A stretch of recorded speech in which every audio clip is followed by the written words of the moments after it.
Madam Speaker. I'm happy to yield next to the gentleman from Georgia, Mr. Clyde. Thank you, Vice Chairman Johnson. I appreciate your leadership in this special order.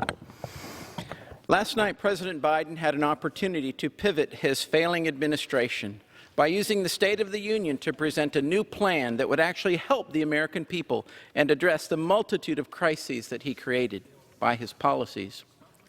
Instead, President Biden wasted his State of the Union speech by doubling down on his failed agenda and flat out lying to the American people. When I heard his tough talk on sanctioning Russia and his vow to buy American, I had hope that maybe this would include energy, American oil and gas. But no, his administration continues to double down on Green New Deal priorities and promote the purchase of oil and gas from other countries.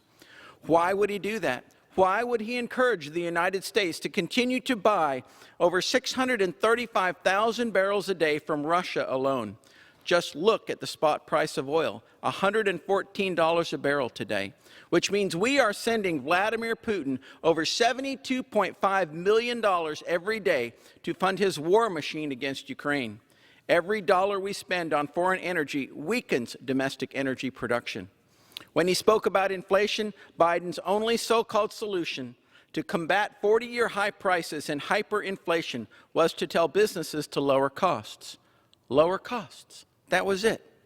And despite promising that he will secure the southern border, Biden's severely misguided immigration policies have led to over 2.1 million illegal encounters at our border in his first year alone, not to mention record high levels of dangerous drugs like fentanyl flooding into our communities. And just today, his own acting Assistant Secretary of Border and Immigration Policy at DHS admitted in our Homeland Security Committee meeting that they are actively working to fight against and overturn the lower court mandated Remain in Mexico policy at the Supreme Court level. Last night, the President conveniently claimed victory over COVID and urged Americans to stop looking at COVID as a partisan dividing line.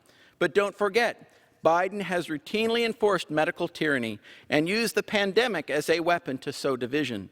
Throughout his presidency, Biden has said that unvaccinated Americans are destroying our economy, killing our people, and are the root of our country's problems.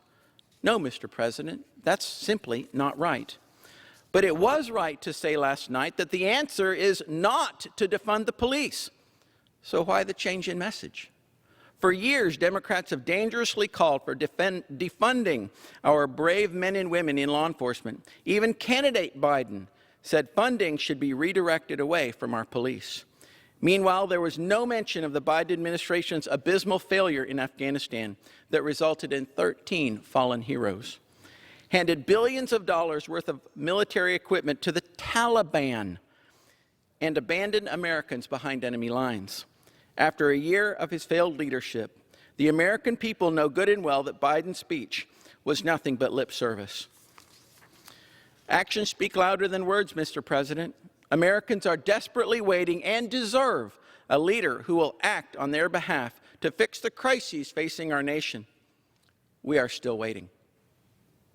Thank you, and I yield back. Thank you, my friend. That's well said. Madam Speaker.